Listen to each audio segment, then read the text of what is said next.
So the last P we will look at is the P of promotion. But before doing this, I will make a transition from what we discussed in last lecture. So the last lecture, we looked at place for distribution. And we essentially said that place is the idea that there are intermediaries and you need these intermediaries in order to distribute your product. These intermediaries that distribute your product are specialized in distribution. That's their skill.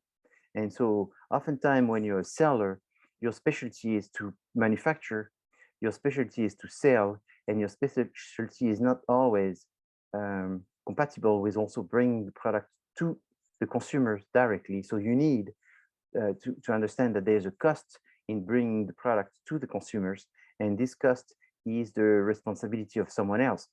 This person, the distributors in general make a large margin, but there's also a lot of cost associated. There's the cost of the salespeople they're going to have. There's the cost of having the infrastructure in order to make the distribution. So all of this is expensive. And there's also a big cost, which is the fact that they have to take some risk. So the risk is that they may have to buy your product and keep an inventory of your product. There's the risk also associated with the elements having to do with logistics. Obviously, in today's world, it's hard to ignore the issues of logistics. And since we are in Los Angeles, we have the largest port in the United States. We can't help to see or to hear about the problem that the Los Angeles harbor with the Long Beach and Los Angeles ports are having in terms of logistics. So there is a cost. Things don't work out always as they should. There's delays, and those delays costs and makes it difficult. I was telling you about a container which used to cost $3,500 to come from Europe to the United States, went to be $25,000 for the same container, and now it's back to down to $14,000. So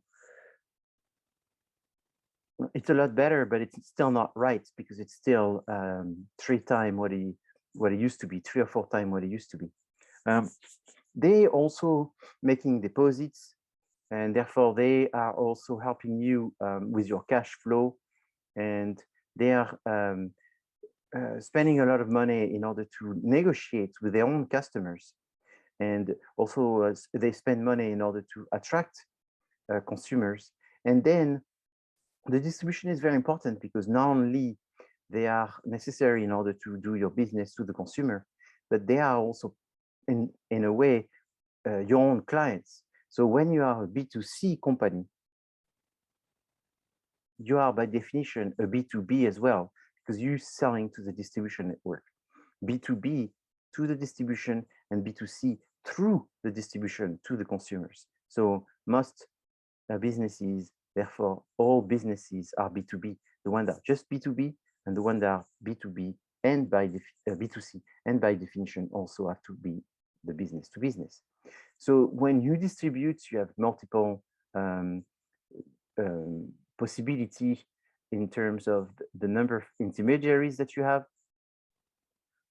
Not always, but for the most part, you try to minimize the number of intermediaries, because each intermediary adds a cost, which will raise the price of your product.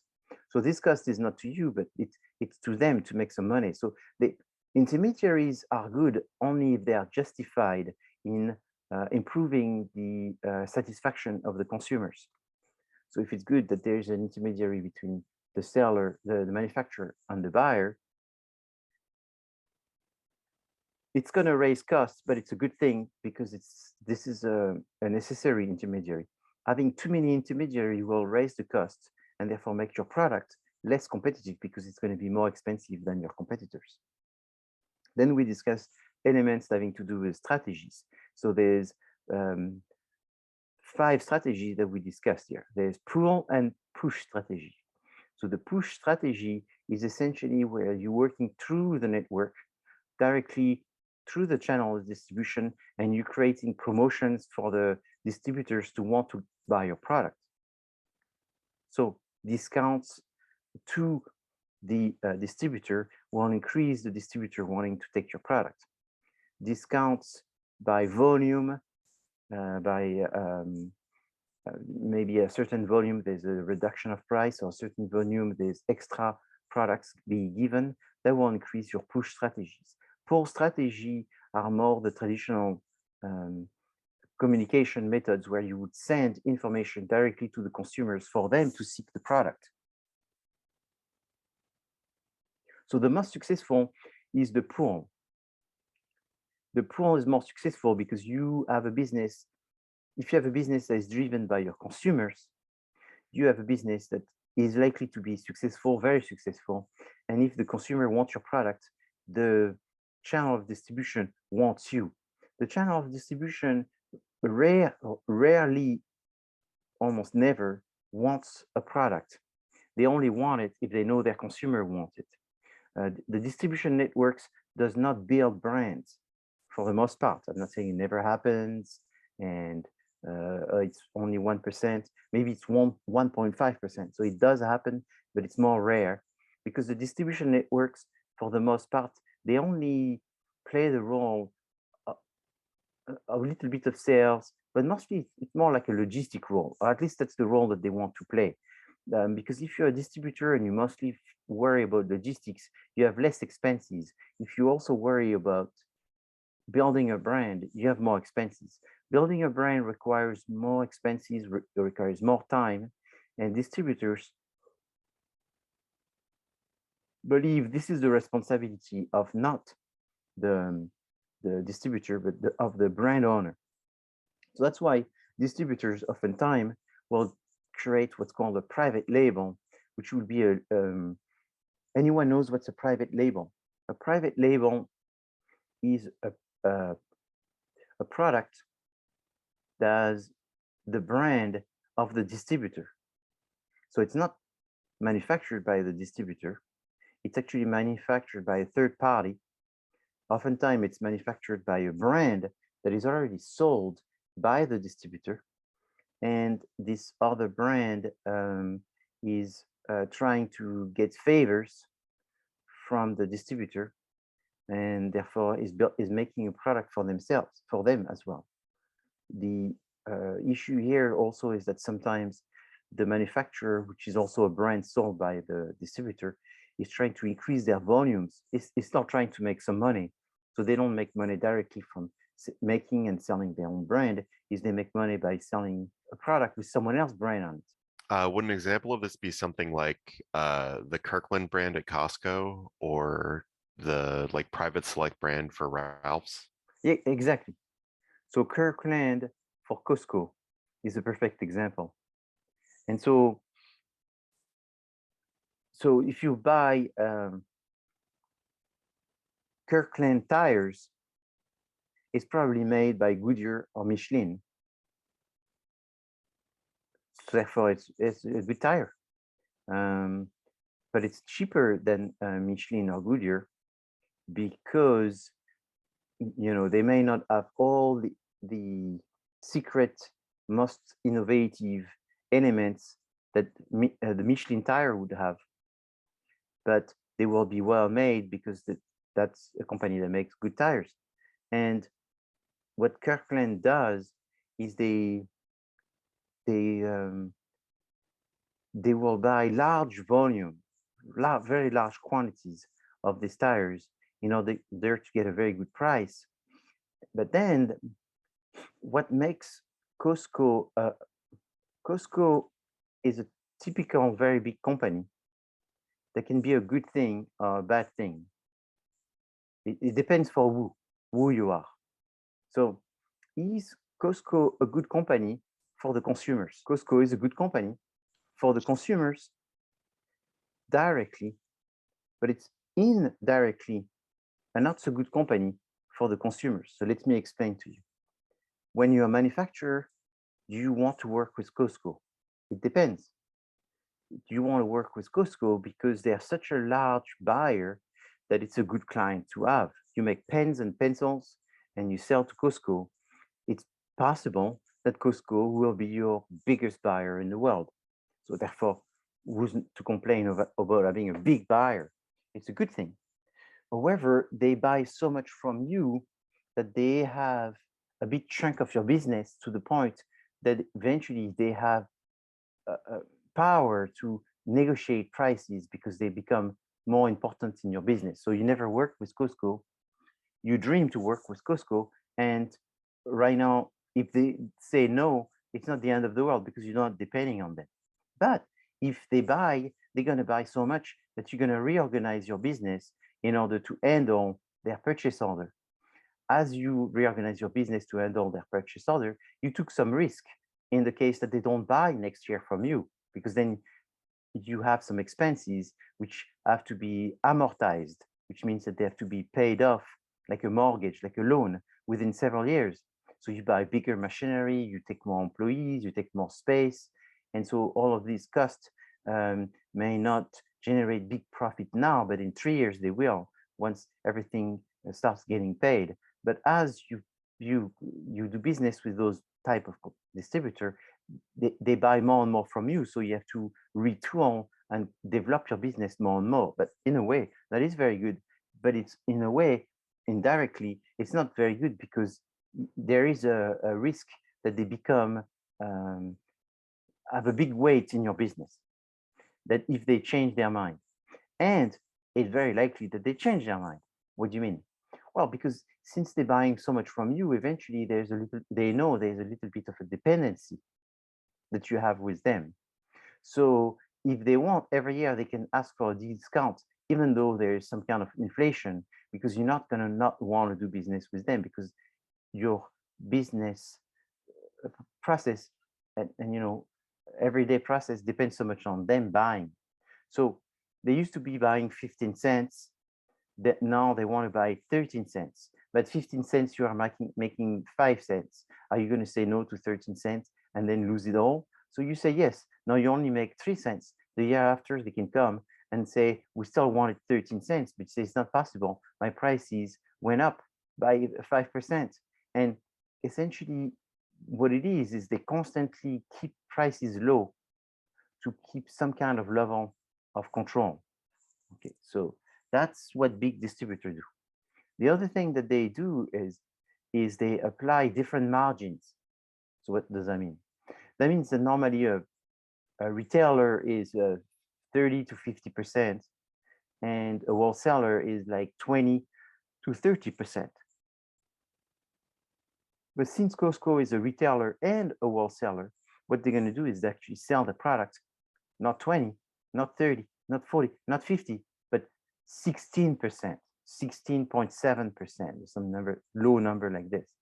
By having such a low price, therefore they are directly the good friend of the consumer, because the consumer, what do they like? They like more for less, or they like, the same for less. So they don't want to pay more money. They rather pay less money. So because they pay less money, they like those kind of distributors. But as they pay less money, but they don't realize, that's why indirectly it's not so good, that eventually it creates some monopoles. And as the monopoles develop, the purchasing power of the consumer decreases, because then the monopole decides of the prices, and those consumers have themselves less job, less money. So it's very pervasive, and it eventually springs back negatively towards the consumer. So it's positive and directly good. You pay less. It's negative in the long run, and indirectly hurting people purchasing power. So that's why when you look at the business, the way business is run is constantly an issue of bargaining power. So the bargaining power is the next concept, which is who holds the best card in their hand? Is it the manufacturer or is it the distributor? The problem is distributor. What do distributors do in order to survive? They go online distributor. So that way they can cut the cost of the warehousing and all of this, of the retailing and all of that. So a distributor wants to become more and more online. A distributor wants to control more and more brands. So as a distributor, you try to have more private labels, independent brands, like this gentleman mentioned about Kirkland or Safeway products, which are not produced by the distributor, but produced by a third party. And the more brand you have, the more you increase the loyalty, which means that people, when they go buy from a distributor. Then they buy water with the name of the distributor, breakfast cereal with the name of the distributor, batteries for the kids' toys with the name of the distributor. So that name becomes the brand, and that distribution company becomes the brand, and therefore there's less and less needs for brands. And then eventually the people that had the brand, and therefore the control of the manufacturing and all this, becomes just a manufacturer, the manufacturer for the distributor. But indirectly, this is good. Sorry, directly, this is good because it's, again, lowers the prices for the product people are used to buy, but indirectly, it hurts them because the quality goes down the drain. The distributor eventually don't care so much about the quality if this keeps on going, because they know their customers are not going to see too much of the difference of quality, but very much the difference of prices. So the prices go down, the quality go down. Now there's less competition, then the prices may go up, or the quality may go dramatically down because people buy what's available. And so what's available is what the distribution controls. So there's a lot of this in business, the bargaining power, the exchange of the balance of the negotiation between these groups. So push and pull are very important, but the other strategy that you need to know are the simple distribution strategy, which is intensive distribution, where it's sold everywhere, selective in a few places, and exclusive in just specific, unique places. Then we talk about the difference between retailing and wholesaling, in the sense that there is a final consumer that buys the goods in order to produce something with it or to use it themselves. So retailer is where people tend to buy the goods in order to use it themselves. Then when we talked about wholesaler, the one thing I haven't been there yet last week, that's essentially where we stopped, is there are three types of wholesaler. There's the merchant wholesaler that takes actually the title of the merchandise that it handles. So it's a wholesaler that buys products in order to be the owner of this product and then distribute it. Then you have the other kind where you have actually the manufacturer that also acts as a wholesaler, and therefore they have ownership of the production and the wholesaling. So big corporations do that. So it's like Nestle is the manufacturer and Nestle is also the distributor. So they're so big that they have their own distribution and they don't need to rely on a third party for the distribution. And then the last one is the broker, or also called agent. So these agents don't take possession of the goods. They are just an intermediary which only acts in the sense of networking. Brokers are very good. I would say in the world that we live, the wealthiest people tends to be brokers. So yes, the wealthiest people can be celebrities, singer, actors. The wealthier people can be surgeons, lawyers, politicians. But in general, if you look at what do people that have a lot of money do, at the end of the day, brokers is one of the most well-paid job profession. So what is a broker?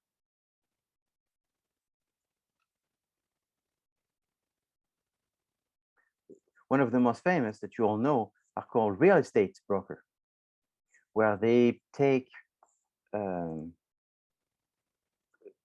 a contract, they take the Basically, I guess someone that, excuse me, Professor, someone that Yeah, bargains for you, right? And does strikes a deal on your behalf. yeah, exactly. So it's right. There's someone who's working on the behalf of someone else and representing them and is making a sales. So brokers are salespeople. I mean, that's the most well-paid job in the world. And the advantage of brokers is they are salespeople that can work for themselves, so they can be their own boss, and they don't need to buy anything. Because what's expensive is when you need to buy things in order to sell them. Brokers, they just represent. So there's some jobs where you need to have a license to be a broker, but there's most jobs you don't need to. All you need to have is network. You need to have sellers that knows you and or buyers also that knows you. And then you just put yourself in between and you just make the connection. So you can do that with anything.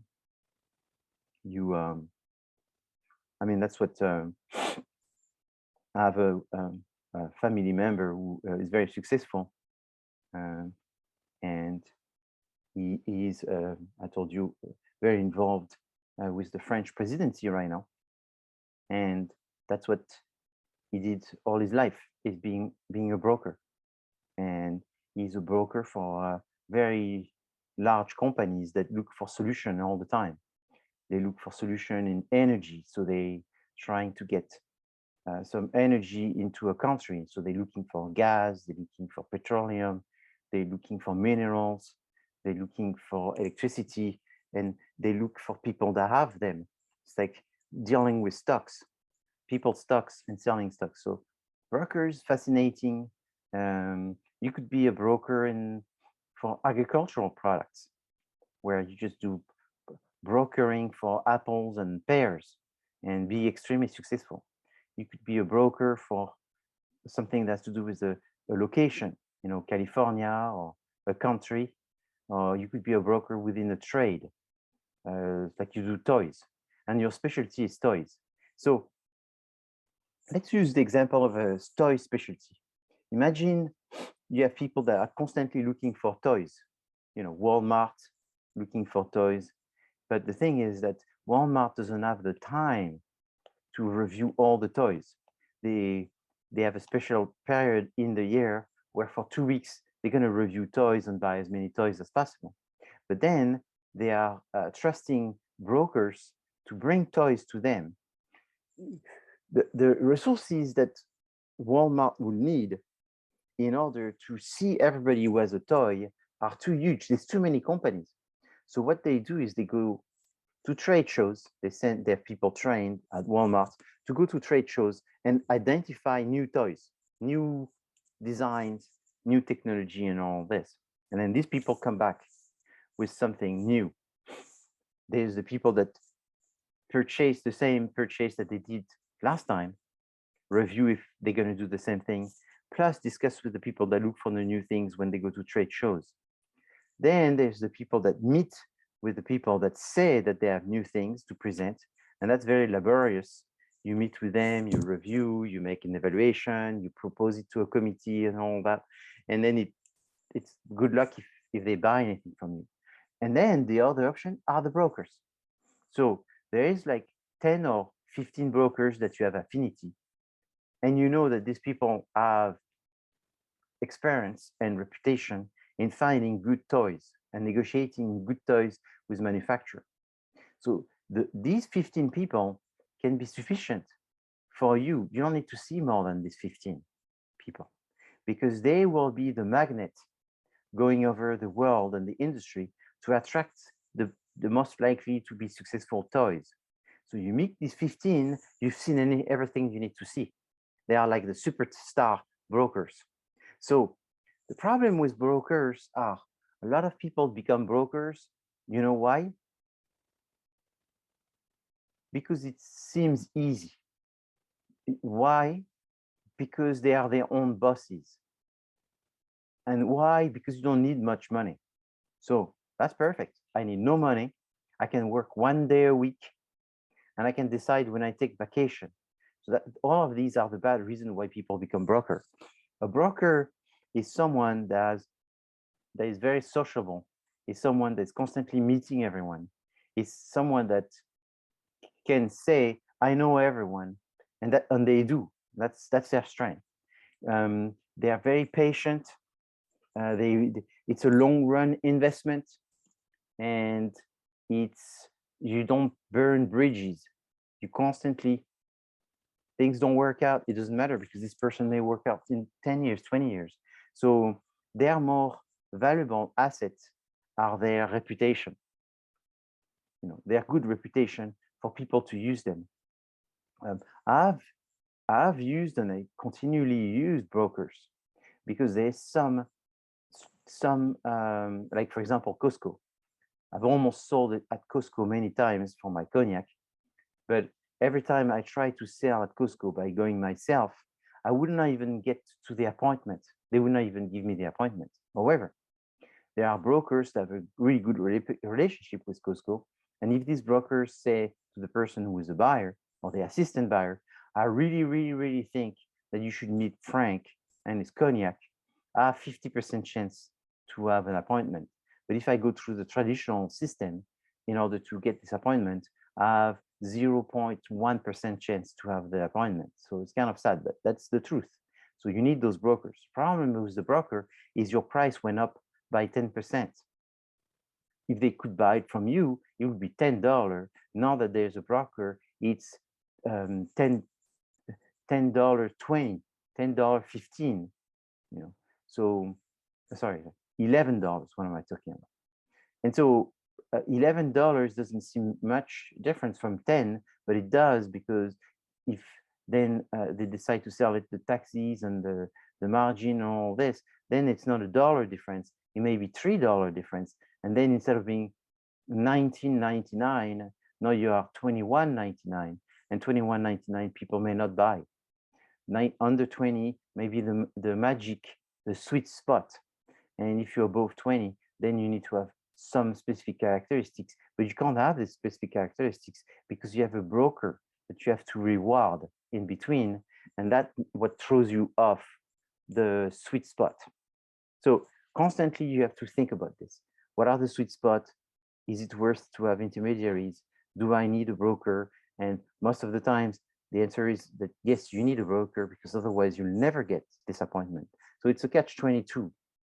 If I don't get a broker, I will never sell. But if I get a broker, I would have an issue with my prices being above everyone else, and therefore I'm going to sell less because I'm less competitive. So it's a chicken or the egg. And I think selling is better than not selling. And I think selling a little bit, it's still building your reputation. And brokers, there's a timeline in terms of the length that they will be the brokers.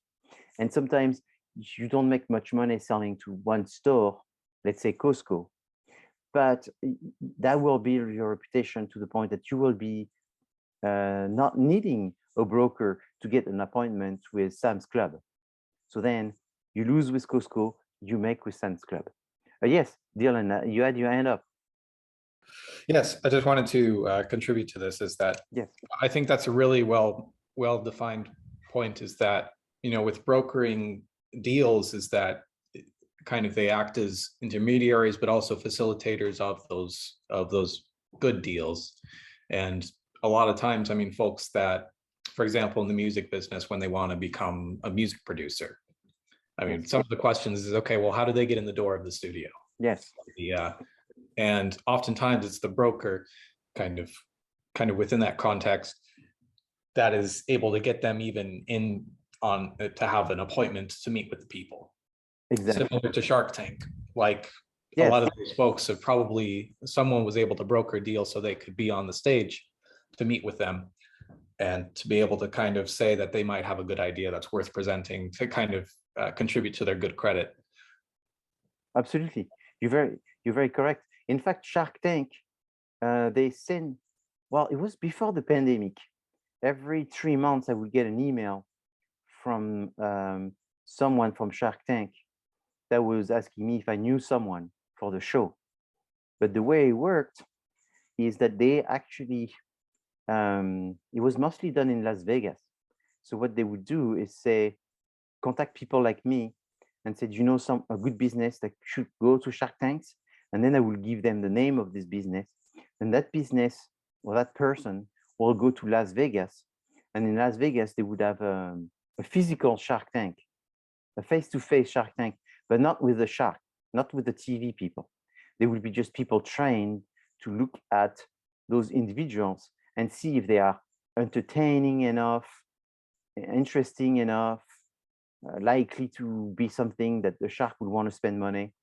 And out of hundreds of people that I would send them, they would invite, 40, me or other people would send them, they would invite 40, 20 to go to Las Vegas. And out of these, they would select a few to actually be the one that would go to the TV show. So they had like a screening process. And so screening process. Yeah. So they would have the screening process, which was the official screening process. But then you could have, like Dylan just mentioned, is you could know someone who knows the people that make the decision and has a voice, as a say, as their attention, and say, yeah, there's so and so, that's a really good product, I want you to meet them. And to tell you, there's so much official route and unofficial route in business. And if you ignore the unofficial route, you're never going to function on all your pistons. You're never going to function 100% to your capacity. So it is very important to know that there's plan A and there's plan B, the official and the non-official. And when it comes to the non-official, is you need these people that know what to say, when to say it, and they are essentially the brokers.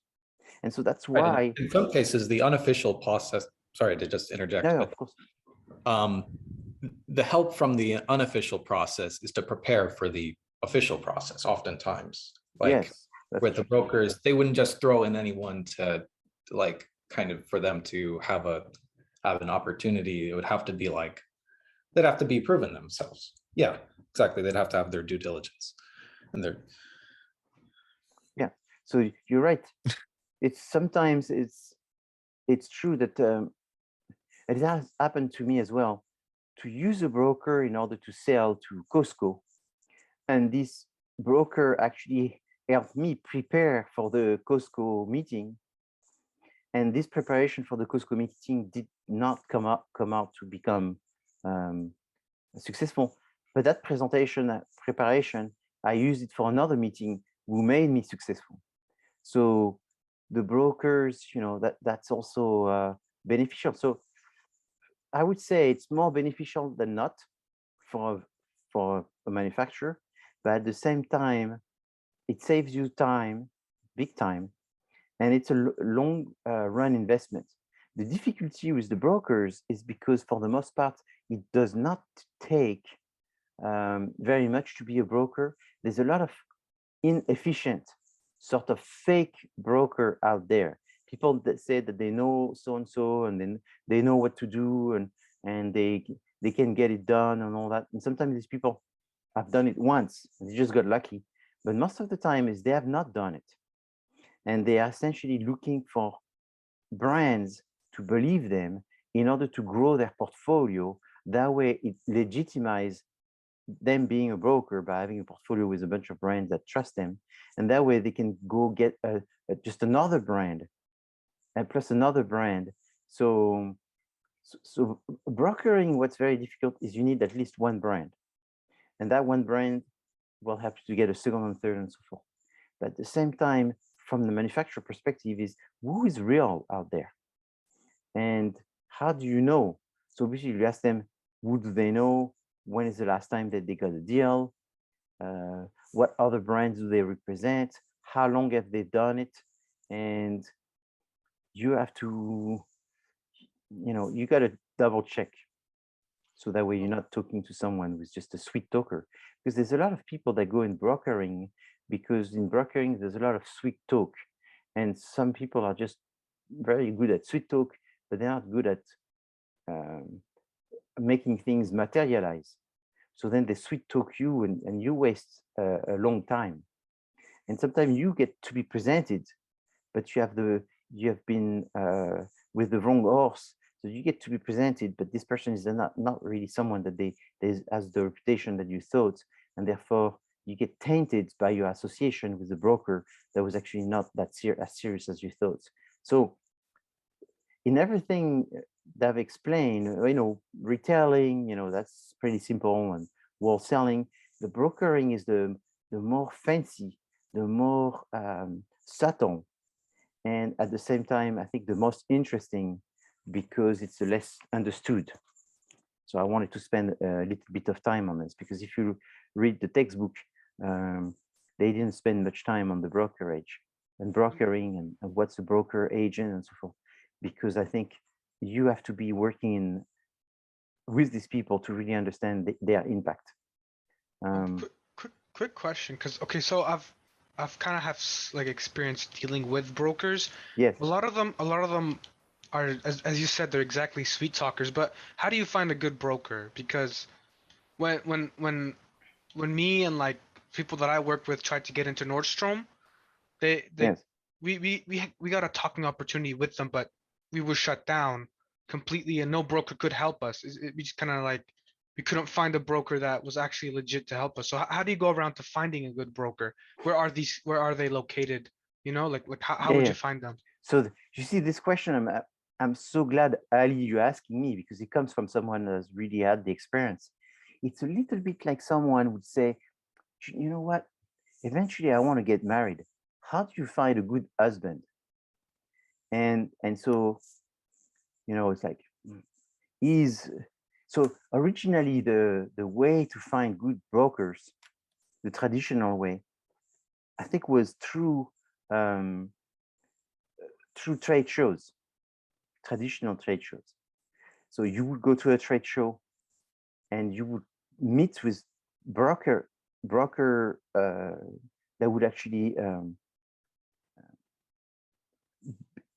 how can I say, would actually display and have a booth at a trade show and offer their brokering services. However, still, there's some people that are very good at just starting. They've never done anything, and they put a very good booth, and they look very legitimate, and then you waste your time. Or you could be the one that has the booth, and you have that booth in order to sell products, not to waste sort of time, or that's how you feel, to meet with brokers, but you have to take the time. So that's the first thing. So expose yourself and look for the one that are exposed. Then comes the question, looking for the red flags. So the question you have is, the first red flags oftentimes is asking them, how long is everything gonna take? So if they give you unrealistic timeline, like they're really quick and all this, too quick to be true, that's a red flag. Another red flag is how much commission do they want? So someone that wants 15%, most of the time, that's really, really high, 15%.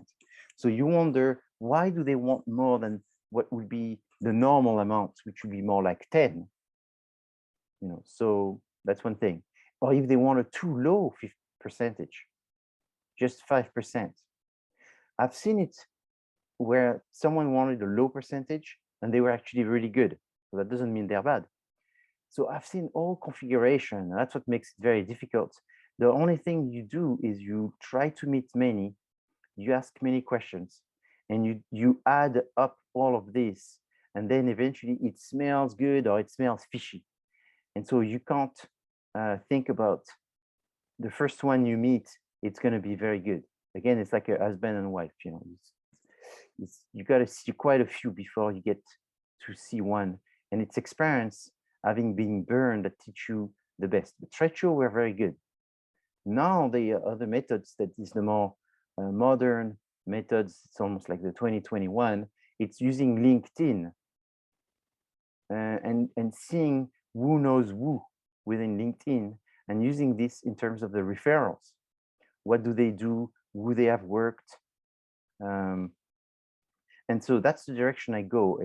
That's so important. Is who have they worked with before? What brand have they worked with before? And if you know the brand, that's a good sign. if this brand is comparable to you, because I work with Nestle. Oh, everybody knows Nestle, but is that good for you? Maybe it's you're a company with 20 people. Nestle is 275,000 people, so you can't compare. So you want a broker that understands your size, understand your business. That's important. So you can join some association as well, within your industry. And inside this association, there's like a newsletter. There's people that write. There's people that are mentioned. And it's not something that you can get from Google, because you have to be a member of the association in order to get a password in order to enter the intranet. So not the internet, but the intranet of that association, where there's an exchange. So that's the thing. Then you try to find companies that are not your competitors and find which broker they were successful with. So I give you an example. When I go to do some promotion and events of my cognac, oftentimes in this promotion of events where I talk about my cognac, I see other people talking about their gin, their sparkling wine, their beer, something else like this. And when I see them talk about these, then I take advantage to ask them if they know of a good broker. And depending what I think of that brand and how that brand is successful, I guess that the broker that they use by association is a better broker. So now to answer your question is, therefore, networking is the best way to identify other brokers, and also people willing to share who's their broker. Because at the end of the day, if you find a good broker, it's not always in your favor to tell everybody, because then that broker gets too busy, and he may get busier with the people that you told than your own brand. A broker does well when they have quite a lot of brands, because that's how they get the interest of a lot of people. But if they have too many brands, then they have less time for your own brand. So it's a catch-22, is should I tell everyone of what I found, or should I keep it for myself? And so that's why that people don't are not giving names voluntary, are not volunteering to give their names of good brokers, but eventually with your network, you are able to get information from the other. So people who are exactly in the same category may not give you the names of brokers, but people that are in different category but within the same industry, then they may, like I was saying, like champagne will tell me, because people don't say, oh, am I going to drink cognac or champagne? It's very different. So we don't compete, but we are in the alcoholic beverages, so we get to know each other and we can give each other favors. Yeah, thanks for pointing that out, because that's actually what we found also. Nobody was willing to give us who the broker was, or nobody that we deemed successful was willing to give up the broker's name. They just say some BS excuse, or they work around the topic. So of course. Thank you. Yeah, thank you for saying that, because you see that's everything I tell you, it's experienced and lived, and I'm not I'm of an employee, a business owner of a business that works in multiple countries. I'm not making tens of millions of dollars, but still with my business I learn a lot. So it's real experience that I'm sharing with you. It's so for students to understand this feeling, it would be like, imagine you found like a good tutor for preparing you for the exam. Are you going to tell everybody about this great tutor? Maybe not, because then if everybody uses this tutor, you're going to have a hard time reserving this tutor if too many people are going for this tutor. If too many people are going for this tutor, that tutor may raise the price. And if they raise the price, it goes against your own interest. So that's kind of the same feeling why brokers are so important. It's like a good tutor for a student. And that's why students that find good tutor, don't tell other people, because indirectly, it's likely, very likely, that down the road, even though you've been a good Samaritan and you told someone else, it's going to bite you. So you just have to be cognizant about this, you know. It's but knowing this, the other things I want to tell you is, why don't you become a good broker? And once you become a good broker, it's very likely that you will be the one making the most money. It's the most well-paid job to be a broker. Good brokers are actually rare. And once people know about you, like I said, they treat you like the tutor that's going to get you an A at the exam. It's really great. That's why if you look around, wealthy people, a lot of them have started as a real estate agent, selling real estate, because that's a good way to make a lot of money very quick. If you are very good with people, if you are hardworking, not the one that says, hey, it's Saturday and Sunday, I don't work on Saturday and Sunday, or I don't work on these days or these hours, or I don't do this or I don't do that. If you want to be very successful, you do everything. You're just there. You're always available, you always smile, you always have white teeth and an expensive car, and you want to help everybody, and you're just the person that everybody knows because you're there and you make things happen. Then you become quite wealthy, and then you become a property developer, and then you become a property a franchise developer, and then you keep on growing, and then you become very wealthy because you succeeded in real estate overall, starting from the smaller door, which was called brokerage. But that's okay. It's fascinating, and I recommend to everyone to think this way. Any questions? Thanks. You're welcome. So moving on to the last information I want to discuss on the wholesaling is, you know, wholesaling is really tough because retailing is very tough. Wholesaling is very tough. People are buying on their phone. People are buying from an app. People are buying from the US, overseas, although that's becoming more difficult. I mean, the number of people that are buying things from Asia or from other countries to save on taxes, to save on costs, all this. So it's tough to be a wholesaler because there's a lot of pressure and they're being reduced. The retailers are also becoming wholesalers in order to grow their business. The manufacturers are also becoming wholesalers because that's an easy path. So the distinction between retailers and wholesalers is becoming smaller. Wholesaler to succeed, they have to increase the amount of services. They have to make compromises. So in the quantity, for example, of how much they will sell. Before you would go, let's say you're in the fashion industry and you need material, you would go downtown LA to buy material.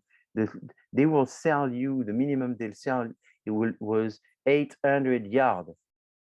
And 800 yards it's what?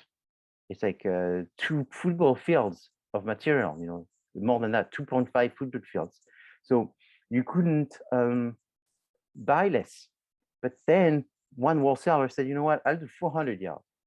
And another one did 300 yards, another. And so wholesalers obviously don't want to sell 5 yards, but they started adjusting the minimum quantity.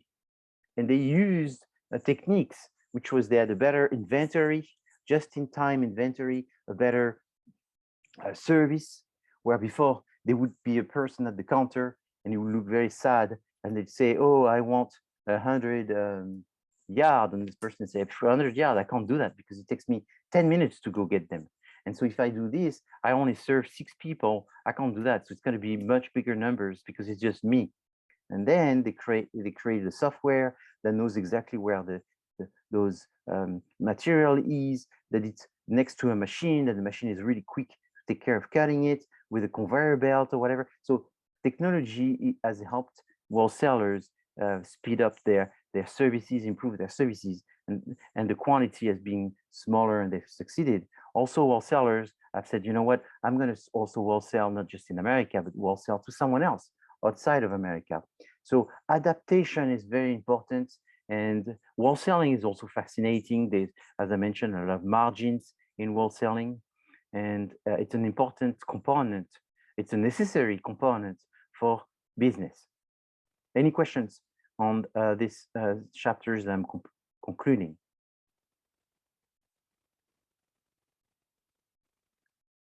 So we're moving to the last P of promotion, and promotion is therefore the last P, but it should be communication. So it should be product, price, distribution, and communication. But instead, it was 4 Ps. So this last P of promotion is therefore called the promotion mix. It's one of the P. What's inside the promotion mix? So you have the marketing mix, and inside the marketing mix, you have the product mix, the price mix, the place mix, and the promotion mix. What is the promotion mix made of? It's made of advertising, public relations, direct marketing, sales promotion, and personal selling. So advertising, and I'm going to define this, but very quick. It's this idea that you sell to lots of people, so it's non-personal, and that the person who's advertising is clearly identified. It's a paid form. You pay for advertising. PR, public relation, is less straightforward in the sense that you do pay for PR, but it looks like you don't. Sometimes it's directed to a certain person, but it can also be directed to a mass communication method. And it can be advertising. It can be everything. PR is sort of this do-it-all, but they're doing it in a way which is more like the PR in the business of communication is more like a journalist. Your purpose is not to communicate, so to sell, like a salesperson, or like a sales in a ad, or like a promotion, 2 for the price of 1. PR is more the purpose of having people talk about you, or talking about you and giving it to people so they don't even realize that they are talking about you. So you want to be in the news. Direct marketing it's like creating a message and putting it through a blast, an email blast, a catalog sales, a mailing blast, telephone call is you telephone through a machine, lots of people, and you give them an offer. If they don't take the offer, they'll regret it. And so that's direct marketing. It's this promotion method, which is very focused on using methodology to contact lots of people that you may know specifically who they are, but at the same time, it's done efficiently using technology in order to do that. Sales promotion, it's the promotion, so it has the same name as promotional mix, and there is the confusion. Sales promotion is an immediate incentives. So it's an incentive that creates an immediate response. So you want people to respond quickly. You don't want people to think about it. You don't want people to be informed. The purpose here is really to sell. It's like, tomorrow we will have 25% off, but just tomorrow. And it's only for you. There's only 1,000 people that we told that they about this promotion. And then personal selling is essentially creating a group of people that are like the sales force within a territory, and they're trained for not so much informing. They can and they should, but mostly for managing the sales. So all of these 5 components is what makes up promotion. When you communicate, let's say using advertising, but in general communicate, there's 4 objectives of communication. The first one is to inform, let people know about it. Then to persuade, make sure people prefer, make opinions, possibly buy products. Then it's communication about comparing, is that people have a frame of reference, and you try to change this frame of reference, or you try to use it in order to build on that frame of reference. You like your Ferrari red, why don't you buy a red Porsche, because the red Porsche will get less attention from the police when you drive fast or something like this. So they're making a comparison, and then you go, yeah, that's right. Maybe I want to go fast, but not be caught catching attention from the police. So therefore, I will think about something less conspicuous, such as a red Porsche versus a red Ferrari. So they're making comparison. You know, we at McDonald's serve the largest number of burgers per day, which is 2 times more than our closest competitor. They're making comparisons, and that supposedly makes you believe that their burgers is better since they serve 2 times more. It's just a quantity issue. Never they said it was better, but people associate more with better. Reminding, it's essentially just like inform, but it's this idea that people may know about you, but they are not motivated to buy. So you just try to remind them about what you specifically do, so that way you keep it fresh in their mind. So full objective in communication, it's important to remember that they are not just about selling, they are also about keeping and sort of letting people know, learning. Now, the communication model, so this is sort of complicated here, but what I want you to understand is that there's a sender, so that's on the top left, and this sender is essentially called the source, and it's going to send a message which will be sent to the other rectangle on the right, which is called the receiver, which is the consumer. So the source sends information to the consumer, and in order to do that, they have to create a message and select the best medium in order to send this message. So this medium, some are paid, some are not paid, some are personal, some are non-personal.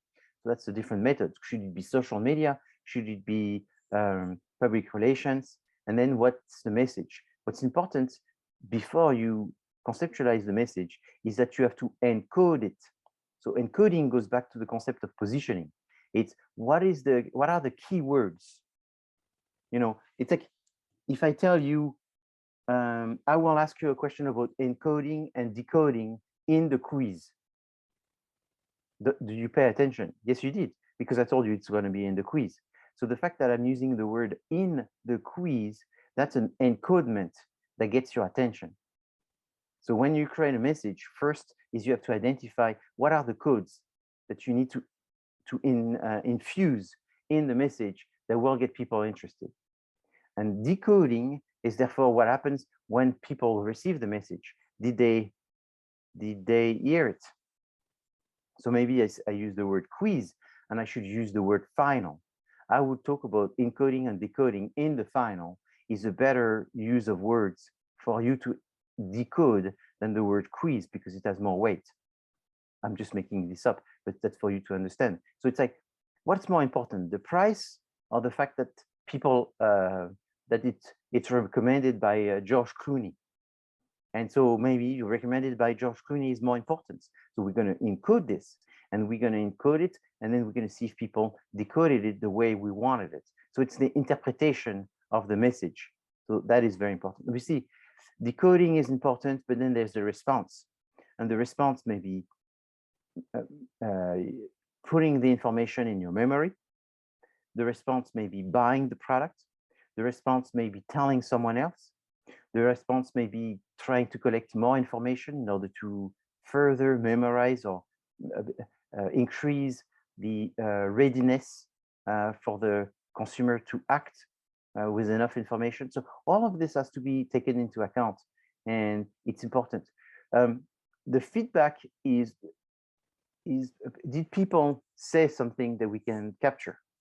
Did we capture information? So in that situation is you go forward and you try to collect the information. So to develop a good communication is you need to think about who is it for. So again, it's like in marketing in general, is who is the target? In communication, they don't call it so much the target. They have a specific name for it. They call it the audience. But if you could say that, if you to say the target, it's still correct. But the most correct word is the audience. They have different terms. What are the objectives of this communication? Is it to inform, persuade, remind, compare? Do people know something, little, nothing? Have they forgot? What do they know? What are the keywords that we need to know that we would encode? When is the last time that they bought? So all of that will be looking at their readiness to get the information and to act on the information. Then when when you create the communication message is you think about the content, the structure, and the format. So the content is you have to think about different appeal. So you have the rational appeal, which is you want to give them information that are factual. It helps because it has been tested by a lab and the lab says X, Y, and Z. So it's rational. Emotional appeal is maybe in a situation where you talk about the product reminding you of when you were a kid, so it's nostalgia, something like this. So it's emotional. Or then there's the moral appeal. If you buy this product, we'll make a donation to some charity or something like this. The structure is the issue related to the argument is when does the argument come? You give the argument first and then tell them about how you would use it and when you would use it, or do you draw the conclusion at the end, right? So it's like you show how to use the product and then you show the result of the product, or you tell them what's the result of the product and then you show. It's different in both cases because one is more logical to talk about the product and then explain what's the result. It's more logical. But the problem is if you do this, is you don't get to have the attention as much. It's oftentimes better to get attention by talking about the result first.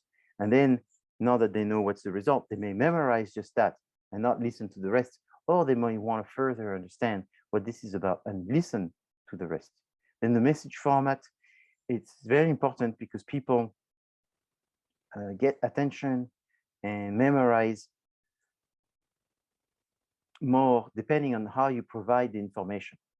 And so you have to make sure that you're using colors and some creative way that I'm going to address and show you some examples in order to get people attention. But there is a model which is called AIDA, which is get attention, hold interest, arouse desire, and then opt-in action. It's like the order that you have to go get the consumers to go through in order to buy, if that's the action that you're looking for, or just to memorize the communication. Obviously, you're not doing communication to be recognized as a good communicator. Or let's say if you're using humor, is you wouldn't want to do good, funny ads to the point that people are always excited to see your ads because they want to get a laugh, but they never buy your product. So if you're in the business of making a good product, you want people to buy your product because it's good, not because of the quality of your ads. But there is a causal relationship. There's a connection between people liking your ads, liking your brand, and eventually buying your brand. So in business, sometimes that's what happens is people are not good judge of quality and they use external cues, visual information in order to make purchase decisions. And therefore, you're going to use everything you can when you communicate in order to be perceived as a solution for the problem. So I have a quick question, Professor. yes. It's regarding the ads and all. So you nowadays, right? Since people have such a short attention span, where they, where even with like when creating ads and stuff like that, you have to captivate the viewer's eye, right? How much has that changed, like marketing as a whole, and like how much of an impact? So it's huge. It's huge and it's exponential. And I think one feeds the other, which means that people therefore are doing shorter things, which makes people wanting shorter things. And people wanting shorter things makes businesses make even shorter things, which teach people to want even shorter things. So I think there's a full self-fulfilling. And I think the original of this is always competition. The competition says, you know what, we could have 2 ads if they were shorter versus 1 for the same price. So why don't we make 2 ads? So then the 2 ads are shorter. Then people get used to shorter. They're getting more and more ads, and therefore they want shorter ads, and therefore the businesses now are all making shorter. So there's an effect from within the system. And it's changed everything in marketing, because now the idea of integrated marketing communication, it's the idea that all your means of communication should have the same message, and you have to be very careful. You should have one clear brand using clear colors, using one logo, and all of this is because people receive so much information that they are less likely to remember you, right? And so you have to perform at a level that is more complex. And so does that answer your question? Yeah, that's actually a really good point when you said about making it. I guess it's making it memorable is the key then, when it comes to that. Yes, and so yes, because people buy what they're familiar with. There was a movie with Eddie Murphy a long time ago, and he said, "Oh, I want to become a politician." And he said to his friend said, "How can you do that?" He says, "Oh, I'm going to call myself Bill Smith." He says, because it's a name that people are going to say, "Oh, Bill Smith, that can be a politician. It works for a politician. I even think I know that politician." And so I think that's what's very important, is it needs to fit. It needs to fit with what it's supposed to be. So you constantly have to create information that it's easy to memorize. That's the rule of thumb, okay? But there's always someone to come and to contradict this. I remember I had a friend that was selling a cognac, which name nobody could say. And he thought this was bad, but eventually people would say, "Oh, I know this brand. I can't say it. This is the brand I cannot say." And some people equated it, therefore, with an authentic brand. You know, because they said, if your cognac has a name that seems easy for everybody, it looks like a marketing plan, you know, where you try to, it's not original, but a name that nobody can say, that means you're making it harder for yourself. Therefore, it must be authentic. A little bit like Häagen-Dazs, you know, the ice cream Häagen-Dazs. Häagen-Dazs is, I forgot if it's Nestle or Kraft Food or whatever, but it's essentially owned by a big food company. And it's nothing as special as people may think based on what they think the name is from. Oh, isn't it the name from Europe or whatever? No, it's a made-up name, but it's a name that they made up purposively to be difficult to say, difficult to spell, because that way it increases people perceive credibility of the product. So in that situation, you will say, but that contradicts what you said, Professor. Make it easy so people remember, and if they remember, they're more likely to buy. Yes, that's the rule. But the other rule is you also need to sort of get people's attention in a way where you surprise them. And in that situation, they didn't try to make people remember the name. They just made people remember that it looked real. Häagen-Dazs, right? Try to spell it. It's not that easy. And so, so the methods to get people's attention is humor. A funny message is really good because it gets attention. The problem is it detracts, where it makes your brain not serious. So could you use humor for everything?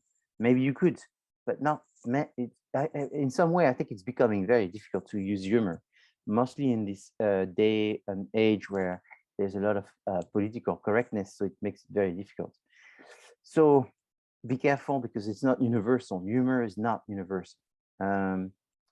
I think that now that you brought it up, I feel like humor being used is kind of like dying down, because it takes a while to tell a joke. So even if you see a lot of the new jokes or like a lot of the clips, it's all very short, straight to the point. Yeah. But they're not as funny and they're not as authentic. No, absolutely. And yeah, you know, there's always a little bit of a cultural bias with humor. Some things are more funny than others.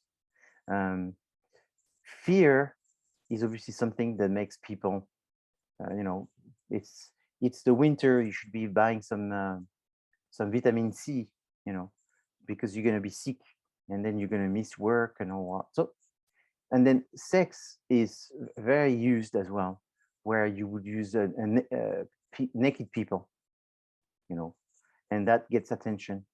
The problem with sex is, again, it's not always appropriate. So if you're selling condoms, you know, and things like this, and you use sex, it's appropriate. But I mean, if you're selling potato chips and you use sex, maybe it's a stretch and therefore it's not appropriate. It gets people attention, but people don't memorize anything. They just were stimulated at the moment of the message, but they are not memorizing anything because they can't make the association between potato chips and sex. Comparative is very good, but the problem is they may remember the ad, but many times they remember you as much as the brand of your competitors that you try to oppose. You know, so you're saying Mercedes-Benz is better than BMW because they won more races. And then people, if you ask them today after what that ad said, they say, oh, BMW wins a lot of races. What? That was not what the ad was that Mercedes is better because they win more. Oh, I forgot the ad. Yeah, you're right. You may be correct. So okay. you have to be careful because comparative, when you use the brand of a competitor, you also advertising your competitors. So it can detract. Ego-oriented. So again, you know that some people want status, and therefore talking about the status and the fact that you're going to look more intelligent, more beautiful, more rich, and all of that can get people attention, but that ad gets old, and therefore you have to keep changing, and it doesn't work for everybody. And so it again depends on the target, and it depends. I mean, if you're selling mattresses, could you use all of these? You could. If you selling perfume, could you use all of these? Fear maybe it doesn't work as well for perfume, right? And so different application, but all of these are different ways. So here's an ad that use the concept of the message format. So it's striking. It's about Red Bull, and it looks like the head of a bull. It looks like someone's energy, strength, muscle of someone's back, which is flexing and so forth. Now there's an older Jaguar here. This was from maybe something like 20 years ago. But those ads are very common. It's the ads for the luxury goods, where you in fact have just the product, and all you see is the product, and therefore you see the product with a lot of fancy finishes around it, but you're very focalized on the product, and then you really, when you interpret this, is you just interpret the aesthetic, beauty, value, design of the product, and that's what they're trying to make you remember is how good it was looking, how good looking it was. Then there's some ads where you have to process.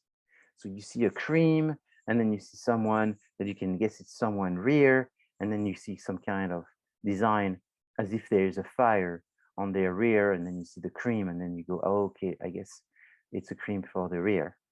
And there's a processing here. So there's a mental effort that you have to do. Here's another one with a mental effort. So we see this is an old ad, but why I brought this up because in fact, in the late 60s, early 70s, this was a campaign from Volkswagen that won best advertising campaign all the time, the one that they had during that era. And you can find them on the internet.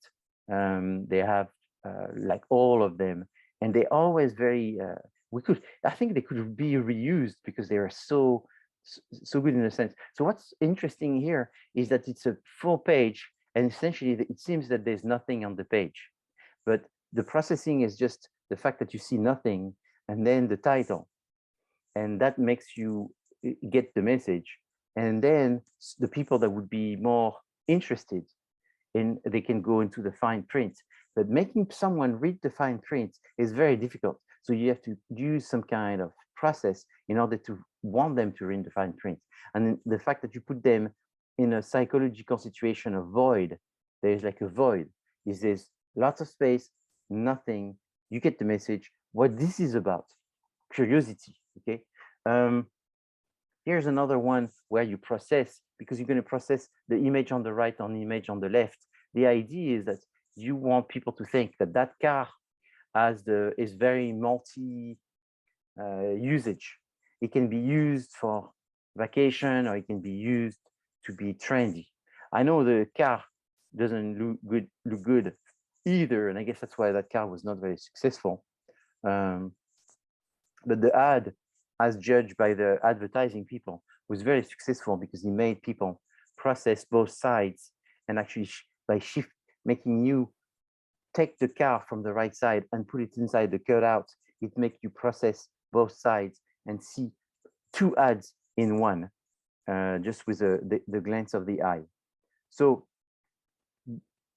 how do you measure the effectiveness of communication? You measure it by looking at how much you've sold, and then you connect the amount that you sold to your communication. The more I communicate, the more I sell. And the different way I communicate, the less I sell or the more I sell.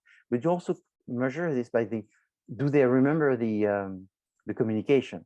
So sometimes there's a delay between sales and communication, but at least if you see it, people remember the communication, that's a proxy, that's an evidence for future communication. So now I'll go very quick on this. It's the issues related to credibility. So people believe communication if they trust who's giving the information. So word of mouth is the best method of communication because it's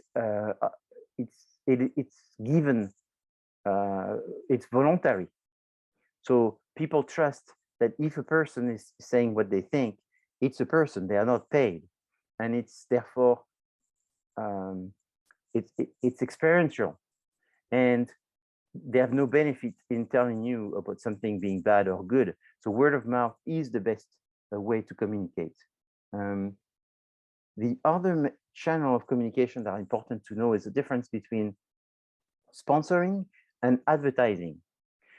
Again, there is a difference in terms of trust. People trust more sponsoring than they trust advertising. And the reason being that sponsoring is seen as being promoting the event, versus advertising is promoting the brand. So a sponsor is not seen as being as commercial, is not seen as being trying to sell per se, but just build a relationship. So that's very important. Another thing that I wanted to say is not-for-profit are oftentimes perceived as better sources as well. So it's like someone from the Red Cross saying that this cream is very good for your hand, will have a bigger impact than if it's the CEO of the brand making the cream. What I would like, I'll finish with this and then we'll take a break, but when you're talking about communication, you have to think about the budgets. So there's 4 methods to set up your budgets. One is called affordable, is what is your budget? Your budget may be to put $1 per product that you sell. For every product you sell, there will be $1 allocated to communication. Another one may be the percentage of the sales.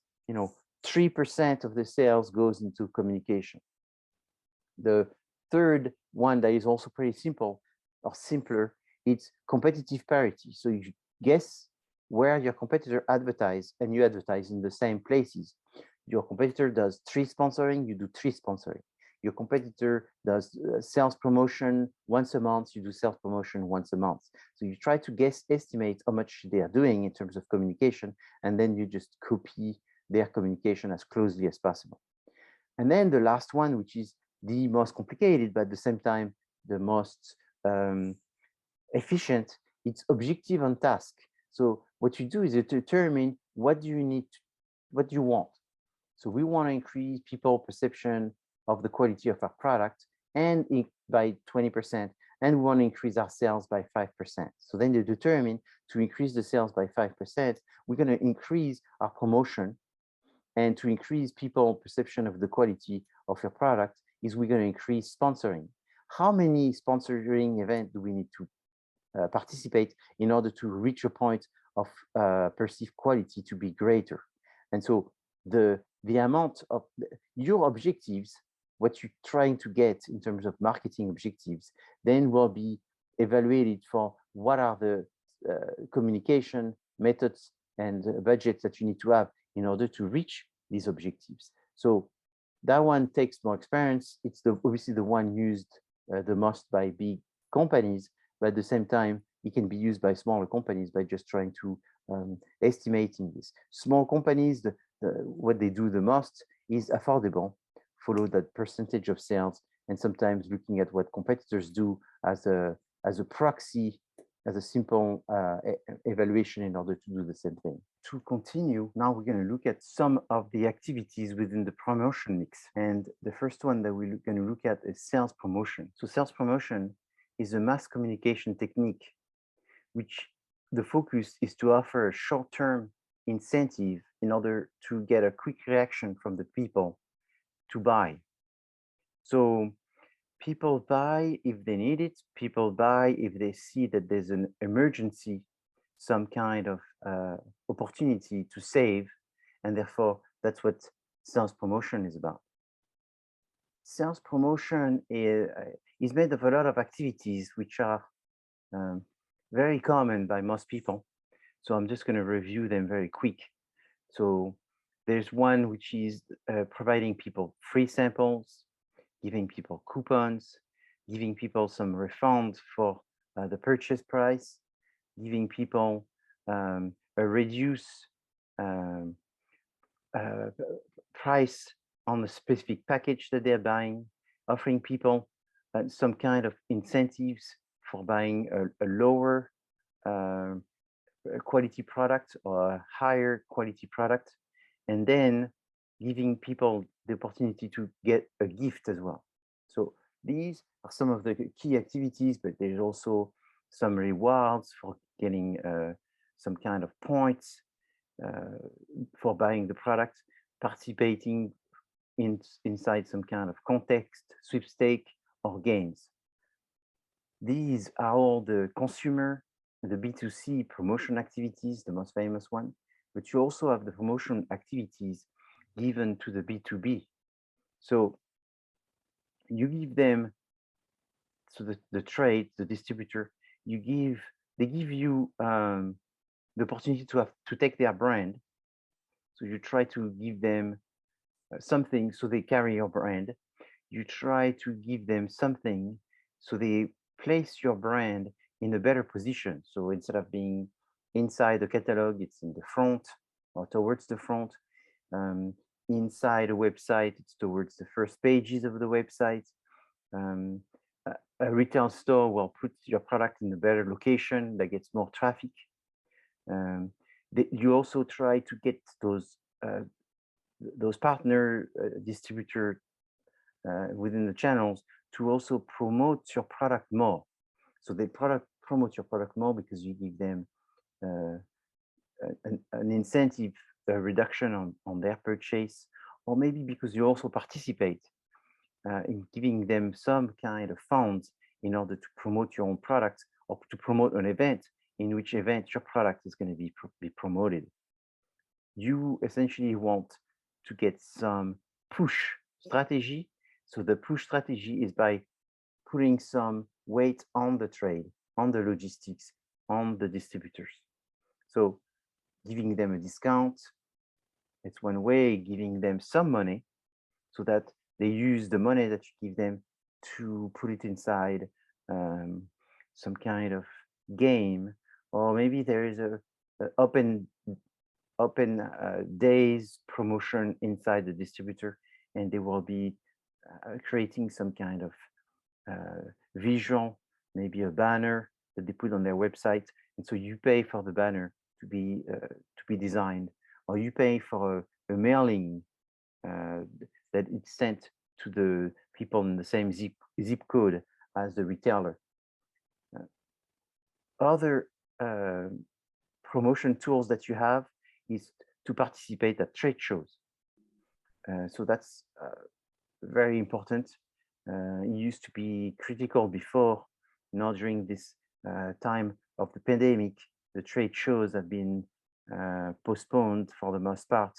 And so it seems that in 2022, almost all of them are scheduled to come back. So business will go back to as usual, and people will go back again to trade shows. Obviously, these methods of trade shows and convention have also been converted due to the pandemic to more digital ways of creating trade shows. So now, not only you can go to trade show and be physically face-to-face with existing customers and potential customers, but you can also do that through some virtual trade shows that have been created. So the objective is to increase the number of people interested in your product, the number of people buying your product, getting the current customers to buy more of your product, but also to get your salespeople more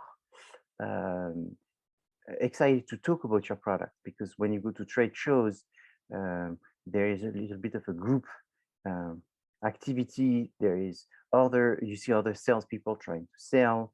You can incentivize your salespeople in trade shows to get some sales. So oftentimes it's one way to create more cohesion within the sales force and develop some system of promotions based on how people worked in that trade shows. You can train the people as well there, because they can be learning about the new products. This is the time that you're going to have the best salespeople teach maybe the other salespeople. You can invite salespeople to see your company is being active in trade shows, and that's another incentive, because people like to work for companies that are more active. I know, I'm so sorry. Is helpful for that. So sorry.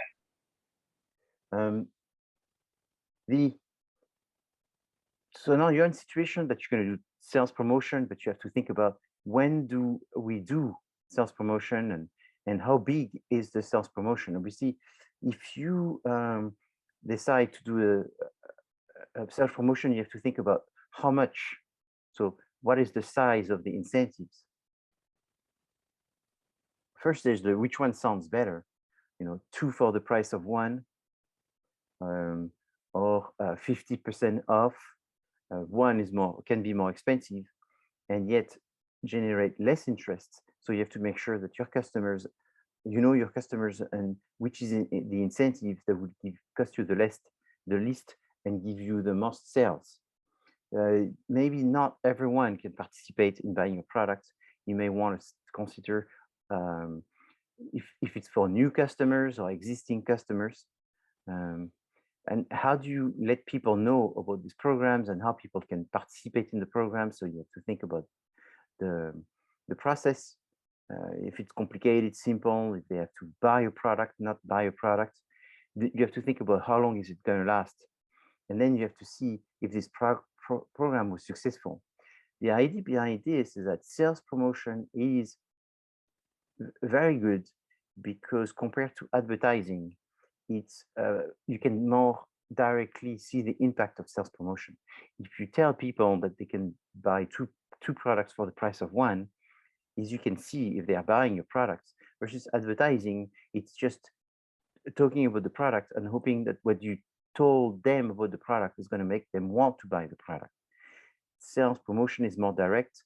You can it's easier to measure the linkage between sales promotion and sales versus advertising. It's easier. I'm not saying it's easy. It's easier.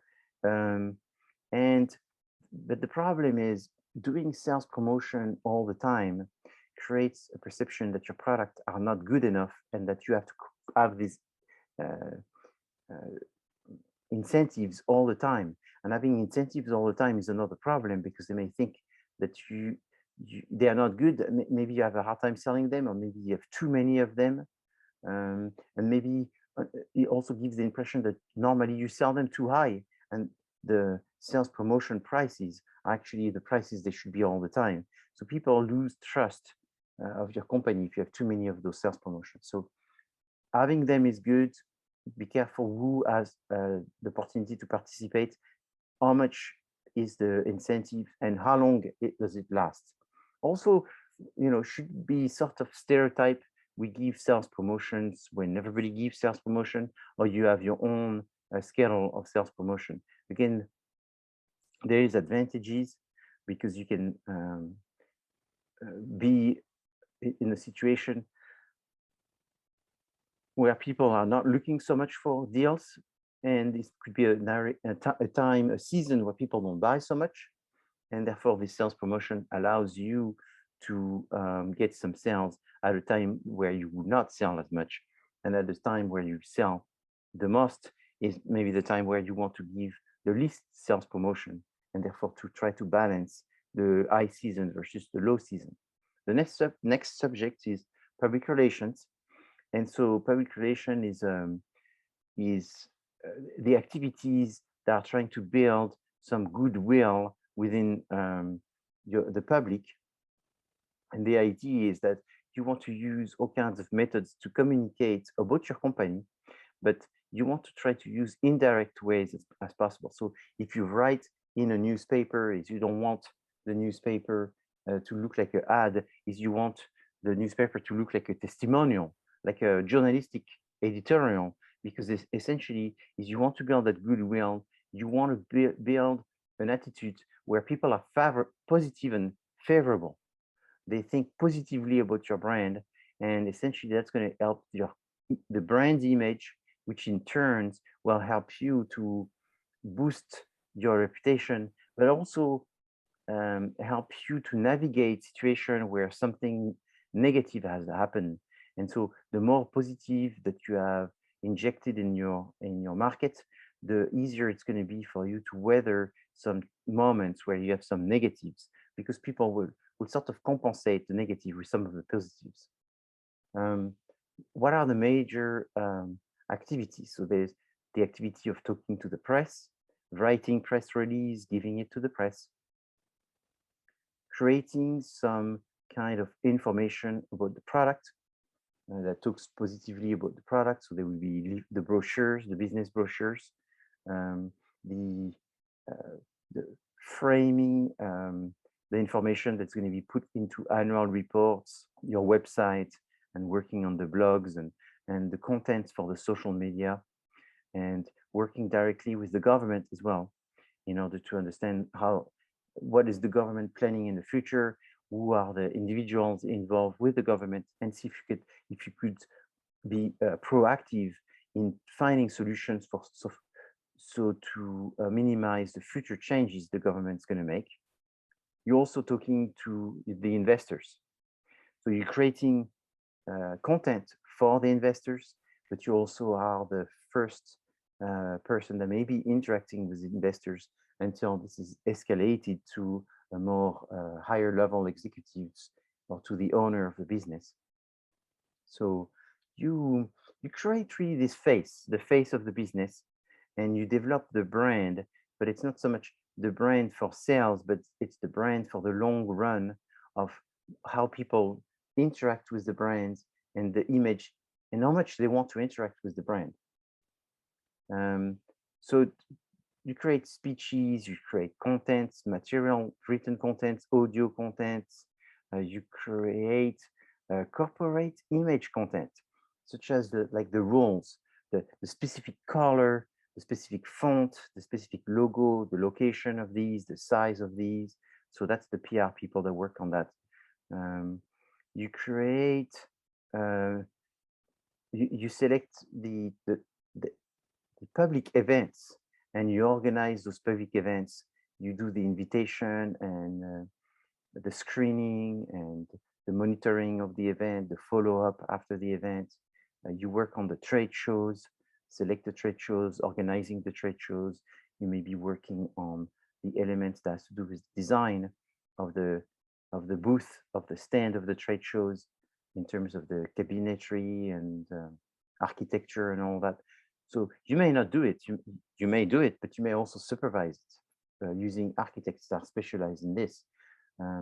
You review all kinds of rules and codes in terms of the banners that can be used, and you may be also looking at what other people, how other people are looking and using at your brands. Maybe your distributors needs logo and updates on information, and so you supply that to them. Maybe you create intranet and inside your company where there is like access to some private information, new brochures and sales pitch and video to inform distributors and their sales force. And it's available in your website, but it's available through a password that only the distributor or the sales force have access. So they are like more private than versus public information. So you create all of that. You will not work just by yourself. You may work with the salespeople to do that. You may work with the marketing, product development people. You may work with the advertising, with the social media people. So you work with multiple peoples. Remember telling the students, 15 years ago that a lot of them would work in public relations. They didn't believe me. Then eventually, after Facebook, people started understanding what I was talking about when I talk about public relations. It is very important. And so it's one of the fastest growing for the past 15 years activity within business. And so many of you are in marketing because you essentially want to work in public relations. Very few are in public relations directly or know that's what they're going to work in, but a lot of people will work in public relations. Many people who are studying journalism don't end up being journalists, but they end up working for commercial companies, working for their public relation department. So public relation is very important because it's very much surveying and managing the corporate image. And it is very important, and there's more ways to communicate about it. Obviously, with the introduction of digital marketing, social media, the internet, and all that, all of this has boosted the amount of that is required from PR people to work on. So you have also something called the public relation plan, which starts by setting up some objectives, choosing the message, looking at what are the processes, and implementing the plan in order to deliver the message within the various tools and activities that the PR could be using. And eventually, is you want to evaluate the success of your plans compared to the objectives that you had set up. Now, the last element that I want to talk about inside the last factor that I want to talk in the promotion mix is advertising. It's not the last, actually. After this, I'll talk about digital marketing, but I will be sort of brief as a summary. But advertising is still very important. It's a paid form of non-personal, so it's not specific to a person. It's not a one-on-one presentation that promotes what you have to sell, and you are the one paying for this is very clearly identified. So selecting the media is very important because every media has a typical target that they're working with. So the target from the Wall Street Journal, meaning who reads the Wall Street Journal, is very different than Vogue magazine or Guns and Ammo magazine. They will be different people. So each one of these media has a reach, which is the number of people from the target that will be read by this magazine. So you want to find the magazine that have the target, which is equal to the target that you're planning to go after. Then the next thing is the frequency, the number of times the average person in the target market is exposed to an ad. So the idea here is that you may be selling one magazine, but that magazine is read by multiple people, and therefore the number of times that your ad is going to be perceived is increased. So you want a magazine that has the same target, and you will want a magazine that is read more than the number of magazines being published.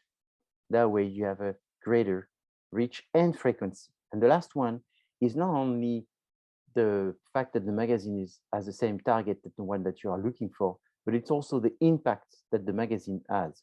So there's a qualitative value, meaning that each magazine has an image on how much people trust this magazine, how much people perceive that this magazine is an expert in that particular field, and that's what they go with it. So there's a qualitative element, and this is called the impact of the media over the target that this media will be mostly focused on.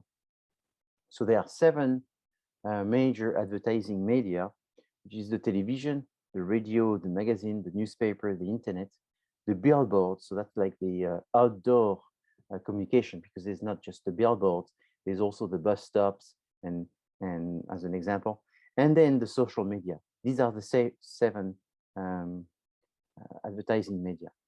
Now, before I talked about the PR plan, when it comes to communication, you can call it the communication plan. If you say in business, the communication plan, you are not wrong. It's just not the most accurate name used by people who work in communication. Like a little bit before, I told you that in communication, people don't call the target, they call it the audience, or sometimes they call it the target audience. They use both words. So same thing in marketing, we call it the marketing plan. You could call it the communication plan, but in communication, they actually have a name for the communication plan, which is called the copy strategy. So the copy strategy, which means the communication plan, has a number of elements inside. These elements, I just want to bring them to you because they are interesting, I think, to know. However, I will not go into details in the final, which is where I'm going to tell you in what section does the copy strategy puts the element of motivation ability, and then I give you 4 or 5 answers, and then you have to remember that it's about defining the psychological incentives. It's too detailed. I won't do that. I don't think that the textbook even tells you that the communication plan is called the copy strategy, but I wanted to tell you this because when you are in business, it's important to have heard about things. That way you're not puzzled all the time. All of you are going to be junior business people. And so I think it's if you heard it and even better, if you know what it is, it's great because it makes you look more like a professional. So professionals, when they talk about the communication plan, call it the copy strategy. And so there is 4 parts inside. The first part, they call it the nature. So the nature is what is the problem that we're trying to solve. So there's a problem because people don't know about us, they don't know our brand, they don't know what's the solution that we're providing. We are not very clear about who is the target, what are the attributes of positioning. So there's some problem you're trying to solve. The second part is the objective. The objective is, again, who are we communicating to? Define the target, and then explain precisely what are the changes of attitudes or behavior that you want. So imagine the situation is that people think that your product is medium quality, when in fact you as an expert knows that it's a higher quality. And so the objective will be to increase people's perception of quality. So then the attitude is you will measure on a scale from 0 to 100, what is the perception of quality? So quality is an abstract concept. So you could not measure quality very reliably by getting just one measure, which is 0 to 100, what is our quality? So you're going to ask several questions, which eventually added together, combined together, will give you a number between 0 and 100. And it's this average of all of these questions that you have crafted purposively will get you to see what people's perception of quality. So you'll do this. And then you'll find that when people discuss the quality of your brand, is they like the quality in general, but there's one thing that is weak, is they perceive that it's not built to last as much as it should. So then the objective here will be saying, for this target, the problem is they don't see it to last. So we're going to have to communicate about the fact that people that use it professionally, they select it because they like it to last, and it lasts. And then you'll have maybe some expert user, professional users, influencers that are known to use a lot this product, and they will state how much this product is lasting. So you could do it in a way that it's not very true, and it's sort of just people saying anything as long as you pay them.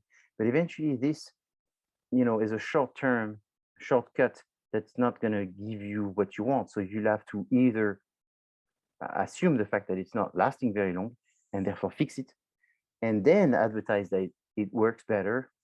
And or it's just the people, they're not getting the fact that it's actually durable, and they have maybe misconceptions due to a misinterpretation of something, or maybe it's your competitors that have been comparing you and they've been sort of making you look like you're not, this product is not very durable, so therefore you have to compensate for that.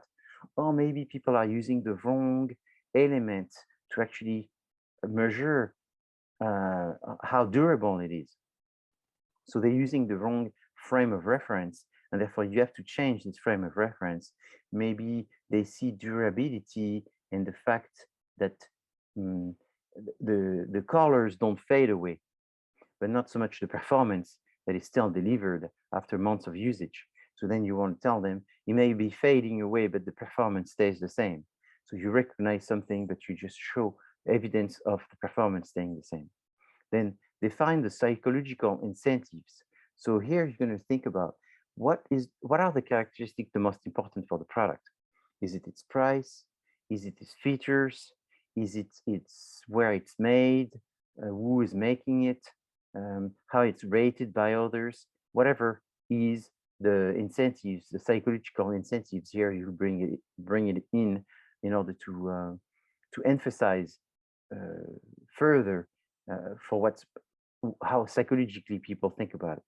And then the last part, which is what people expect when they think about a communication plan, as I said, called the copy strategy, it's the creative part, because obviously you're going to have to have elements that are going to catch people's attention, and then people's curiosity, and then know where to buy it. I mean, you want to build more familiarity. You want to help people to memorize the information. So that's called the creative.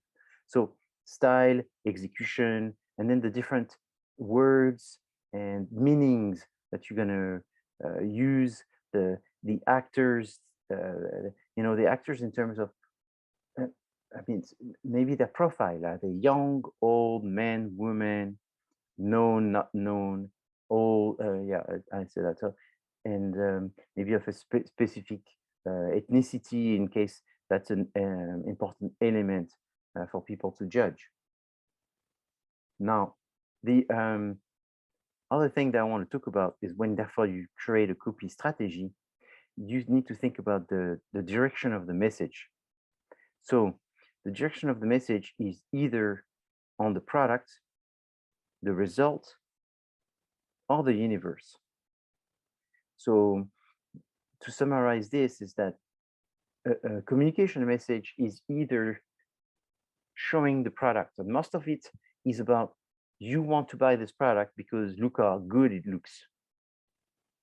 That's the message is centered on the product, number one. Or the message can be centered on the performance.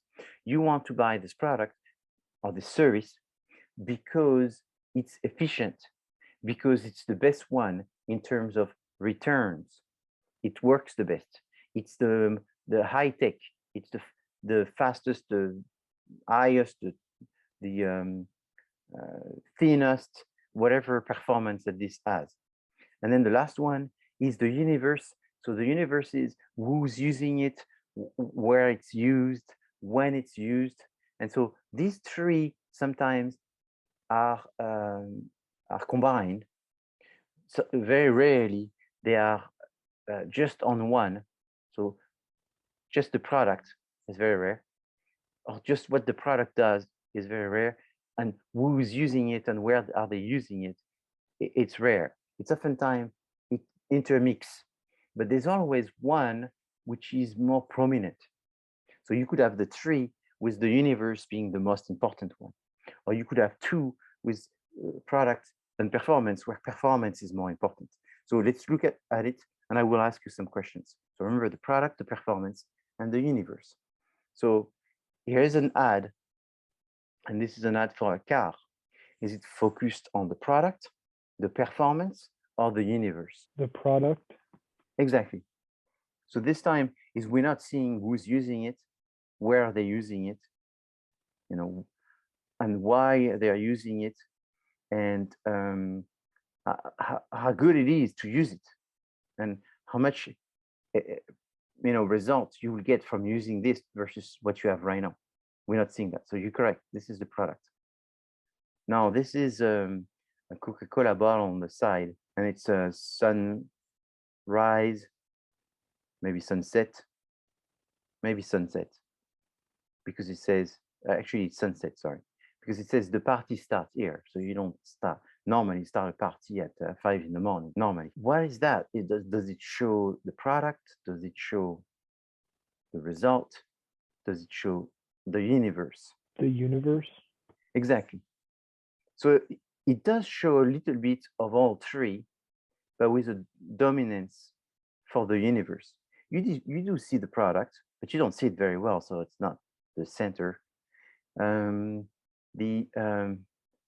performance, there is very small amount of performance here, but it's the performance is it's kind of, there is a little bit of a summer mood or something like this. So party, summer, there's something exciting, fun about this, but it's very small, but very big. So if I had to say, it's like 5% performance, 20% product, and therefore 75% universe. Now, and thank you for your answer. That was correct as well. Now let's look at another one. This is for a car from Volkswagen called the Golf. And here it says, it's like this dial, and you don't see the whole dial. You just see the mileage, the odometer. So what is this? Is it the product, the performance, or the universe? Performance. So it's the performance, exactly. Because you don't see who's using it and where. That's not the universe. And it's not the product. I mean, you couldn't say that you've seen the product by just seeing that little. So it's definitely the performance. And it's kind of like almost a subliminal message. It's not totally subliminal, but it's definitely a low level brain message, etc. You just go, okay, I get it. It just works for a long time. So this one, I have to translate. This is a ad that won best ad at one point in France, and here it's written in French. It says exterior sign of freshness. So it's like a preserve, and I guess it's crab meat, and the inside of the preserve is all scratched. And again, it says exterior sign of freshness. So Nautilus is a brand of crab meat, of food, and therefore you see this. Does it show the universe, the performance, or the product? Product. No, it's not the product, because you can't see the product. First, you don't see the performance, because it's pretty much saying it's fresh. It's fresh. It's so fresh. You know, it's like I mean, it's alive. You know, because I mean that's a big issue with crab. It's only good when it's fresh, and so they are showing that the performance of the product is super fresh. So that would be the feeling. And it's not the universe again, because you don't see who's using it. It's not like how you would have made this the universe is you would have made people sitting in an area that is very expensive, in like a 5-star hotel, and everybody would have looked intelligent and rich and happy, and that's the universe. Here is a sausage, and it's a salad cream from Heinz, and it says any food tastes supreme with Heinz salad cream. This won the best ad a while back in the Middle East. I think it was in Saudi Arabia. Any food tastes supreme with Heinz salad cream. What is it? Is it the universe? Again, you can't see anyone eating it and where. You can't really say that you see the product. You don't see the sauce. You just see the label, but the label is really small. So here again, it's the performance. Is anything's going to taste good with this? Even this thing, this for at least for a Saudi person, that doesn't look very appealing. And so that's what the message was about. Something that doesn't look very appealing is going to taste supreme with the salad cream from Heinz. And then the last one is this one, official restaurant of the NHL. You can't see the product. Is it the performance or the universe? The universe. So what do you see with the universe? Well, hockey players all the time, they have their teeth knocked out. And this is like, at least it looks like to me, like it's an M for McDonald's. So Exactly. that would make sense that it's like the universe of hockey and food, I guess. Yes, so you're correct that there's an element of universe in the sense that if you're a hockey player, and it's funny, you see, I've never done this, but the people that answer hockey player is they know a little bit of hockey and they get the idea of the mouth guard and the teeth and all this. And so that's the universe. It's a visual connection with that sport. But at the same time, it's the performance. And why is it the performance? So I don't know what's the percentage. Maybe it's different for different people. But it's also the performance because, you know, with McDonald's, there's always this concept of the food that makes you smile. So, you know, it's going to be the food that makes you smile, you know, because that's been their slogan for a long time. And so there's the connection. So every ad that you see, you could start after the class, the minute you see an ad, it's always this question of product, performance, and universe, and the combination. Okay, so thank you for your answer. Harrison, I think it was. Yes. Thank you. So the last thing I want to talk about is one that you're all so familiar with, is the concept within communication of digital communication. So online marketing is the communication that's using websites, search ads, display ads, and email. The online marketing has advantages and disadvantages. So the advantage is you can offer very specific messages to the people that you send the message. You can also quickly and instantaneously and always measure the clicks that you got and the number of people that looked at a certain area and the amount of time that they've spent looking at a certain area. So you can see what did they see before, what did they see after, and you can sort of track their experience through the concept of the cookies and so forth. You can therefore use search engines and use search engines in order to better place ads, because you don't want to put ads to people not interested in some subjects. You know, I'm doing a project that has to do with honey with my other class. And so it was funny because I'm getting, when I watch YouTube, for example, I'm getting ads that have to do with food and honey and sweets and all this. I never got that before. So I guess it's connected to the usage for the other search and things I'm looking at. The disadvantage is people can screen out. They can have filters and things like that. You may think people are looking, and you may think that people are spending time looking, but in fact, it's not really. It's just that they have left their phone, have left their computer looking at a specific section when they are not looking anymore. The other problem is this always potential for hacking and issues related to someone using spam or using some problems through technology that you lose control over the situation. That's always possible. So there are 7 key design that need to be taken into account when you're developing your website.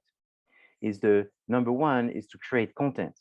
2 is to develop a community. 3 is to allow people to get some level of customization from using your website. They have to be able to communicate as well. So get your contact, send you information. Maybe there's a interactive chat or something like this that allows them to interact with you. The connection, so their website needs to be loading very quick and then moving from page to page as quickly as possible. And if possible as well, is you want to give people the opportunity to buy directly from your website. So these are the 7 decisions that you could be working on when looking at a website. Social media is any means to share text, image, audio, and video information with each other. And you can use the online forums, you can use the blogs, or then you can use all the social networks such as Facebook, Instagram, TikTok, and so forth. So social media, again, those Instagram and so forth, are rarely the only source of communication for a brand. And that's very important to say because generation after generation, students think that we're going to talk about communication, therefore we're going to talk about social media. No, social media is inside online marketing, which is inside communication. So it's a sub element. And so social media is very good because it gets people to be engaged and follow and get directly to the news, and it's very good update, and people interact and people can see each other, use the product and comment and so forth. So the best method to communicate is word of mouth, and therefore word of mouth is something that is very important in social media, and therefore that's why social media became so popular, is because word of mouth is inherent, it's embedded, it's at the heart of social media. So you want to somewhat keep control of this, so you want to identify who are the influentials. You want to connect with these influentials, you want to give them samples, you want to build your community through these influentials, you want to incentivize and facilitate the influentials to communicate about your product, and you want to share special information. So you want to create information for your followers and information for your influencers so that they use this information in order to further influence the rest of the population. Now, mobile marketing is the concept that people can actually do online marketing through the use of an app. So an app is a smaller software that can be downloaded and used through the phone. Mobile marketing is therefore really good because it's tied to one user. So you go back to the concept of customized communication where you can have a one-on-one communication. It's always on and it allows for immediate consumption. People look at the information and constantly get tips and can be buying right from the app. It's interactive because they can give feedback, they can share this information with some other people. Just a few last suggestions is for mobile marketing, for your mobile conceptualization on the app, on the phone, it needs to be concise. If there's too much on that page, people get confused and therefore they are overloaded with information, they go somewhere else. So 50% of the screen, that's the maximum. There should be few statements, possibly 2 statements maximum. The brand should be in the corner and should be very clearly visible. You should not have too many bright colors. And the call to action should be the bright color. And it should be very clear where the call to action is and what's the next things that they need to go through. So this concludes this semester class, and it concludes today class discussing the concept of communication, which was the last P we had to cover.